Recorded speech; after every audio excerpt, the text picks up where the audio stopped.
First video I've ever done on a plug-in hybrid vehicle. I feel a little bit ashamed to be doing this, but there's not many choices when it comes to plug-in hybrids.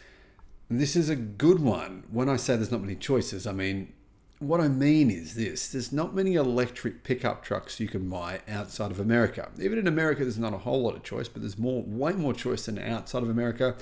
Now, pickup trucks are very, very popular in places like Southeast Asia, Thailand in particular, the best-selling vehicle there, Australia, New Zealand, the Middle East, Africa. There's heaps of countries where electric pickup trucks would sell really well. I have had so many messages saying, when is this electric truck going to come? When can I buy an electric ute? Where can I buy an electric ute? Well, you know what? This is an option, possibly an option. And when I say it's an option, the reason I say this is because vehicles like this are affordable, and they have quite a lot of range when it comes to the EV only range. Hello, my friends. Welcome to the channel. I'm Sam Evans. You're watching The Electric Viking. This is a brand who plan on selling these vehicles outside of China. This is the world's first e-Rev pickup truck, and it's actually very, very, very affordable. It starts at $19,000 US in China. Now, if you get the most expensive version, that only costs $30,000 US. The Chang'an Hunter pickup truck has just been launched. There's 8 different versions. Like I said, all of them are actually very affordable. Now, there is, in its base version, a single motor rear-wheel drive. Has 130 kilowatts, about 175 horsepower. That's for the rear axle. The four-wheel drive version adds a 70 kilowatt motor, so it adds about 100 horsepower. So you're looking at about 280 horsepower if you get the four-wheel drive version. It's plenty of power. It's also got a pretty big battery. It's a 31.2 kilowatt hour lithium iron phosphate battery, which gives the vehicle about 180 kilometers of CLTC range. So you're probably looking at about 160 kilometers of WLTP range.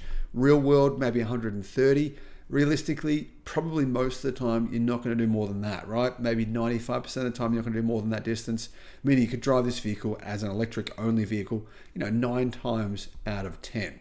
Range, if you use the petrol version, the petrol engine as well, which is, considered more of like a generator, that'll give you 1,031 kilometers of range. I don't think you're going to get that in the real world, but anyway, it's a lot of range either way. So if you're wondering, the 2-liter turbo engine that it has to help power that electric engine once that battery runs out is, well, it has a maximum of 140 kilowatt. So if you combine the power outputs, you're looking at a lot of power here. You're looking at, 350 kilowatt of power in this vehicle, which is quite a lot. It's over 500 horsepower.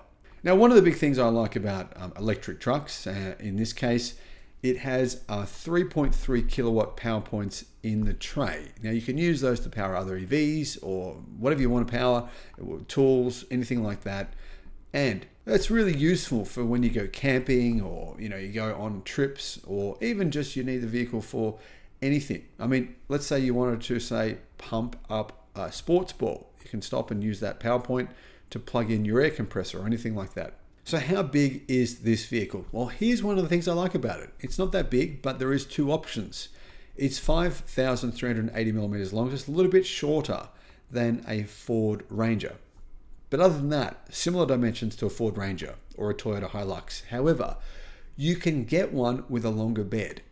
The longer bed, all it does is add tray space. So you're going to have a bed that is around about 25 centimeters longer. So 250 millimeters longer, meaning that now it becomes a much more practical vehicle. And the wheelbase is longer. It becomes a 3,430 millimeter wheelbase.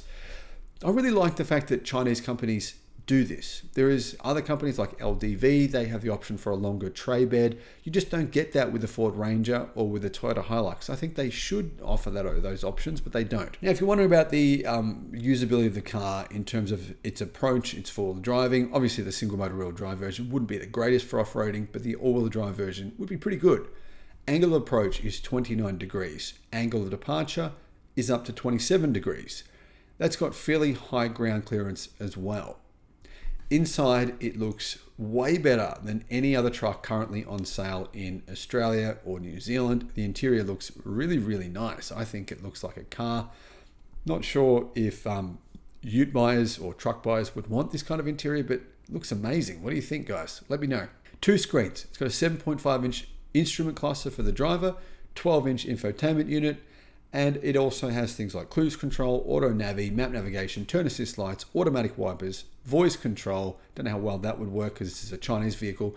Over-the-air upgrades, leather steering wheel, LCD instrument display, 40-watt wireless phone charging, leather seats, seat heating, 4 or 6 speakers. So not a lot of speakers in the car, and all the normal things like air conditioning, etc. Now, like I said, there's very few vehicles in this segment that are not just internal combustion.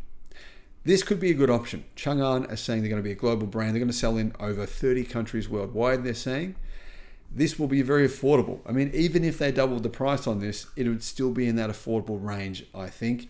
I don't think they're going to double the price, by the way. Maybe they might increase the price by 20 to 30% in other countries to allow for things like shipping and taxes, etc.